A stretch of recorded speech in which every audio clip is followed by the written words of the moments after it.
Dhaka medical college হাসপাতালের operation থিয়েটারে ঢুকে চিকিৎসকদের মারধরের ঘটনায় নিরাপদ কর্মস্থলের দাবিতে আজ রোববার দুপুর ২টা থেকে সারা দেশে চিকিৎসকরা কমপ্লিট শাটডাউন ঘোষণা করেছেন। এদিকে দুপুর 12:30টার দিকে ঢাকা মেডিকেল কলেজের প্রশাসনিক গেটে আব্দুল আহাদ এই ঘোষণা দেন। তিনি বলেছেন, দুপুরের বাগান গেটে নিজেদের দাবি নিয়ে প্রেস ব্রিফিং করেছেন তারা। এ সময় সেখানে গণজামায়াতে ডাকা হয়েছে বলে জানান ওই ডক্টর। তাদের সঙ্গে সংহতি প্রকাশ করেছেন নাসরাও। এর আগে সকাল থেকে অবহেলাজনিত এক শিক্ষার্থীর মৃত্যুর অভিযোগে ৩ চিকিৎসককে মারধরের ঘটনায় ঢামেক হাসপাতালের চিকিৎসকরা কর্মবিরতি পালন করেছেন।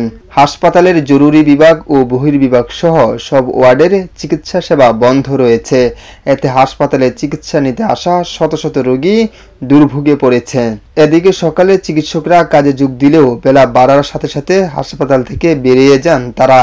এরপর থেকে সকাল 9:30টার দিকে জরুরি বিভাগের মেডিকেল অফিসাররা তাদের কক্ষ বন্ধ করে দেন। একই সঙ্গে বন্ধ করে দেওয়া হয় জরুরি বিভাগের টিকিট কাউন্টার।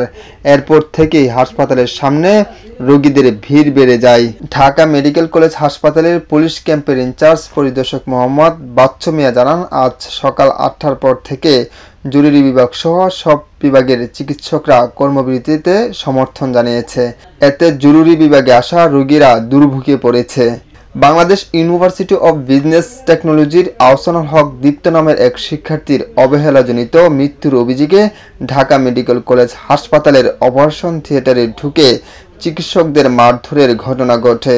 এতে নিউরো সার্জারি বিভাগের চিকিৎসক ইমরান আশরাফ জুবায়ের আহত হন। এ ঘটনায় 24 ঘন্টার মধ্যে অভিযুক্তদের গ্রেপ্তার না করলে কর্মবিরতিতে যাওয়ার হুঁশিয়ারি দিয়েছেন চিকিৎসকরা।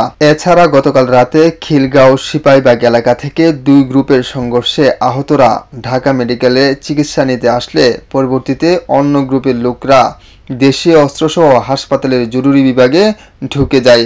এ সময় হাতে নাতে 4 জনকে আটক করে সেনাবাহিনীকে দেয় কর্তৃপক্ষ। এরপর নিরাপত্তা নিশ্চিতের দাবি তুলেছেন চিকিৎসকরা। আমার বার্তা নিউজ ডেস্ক।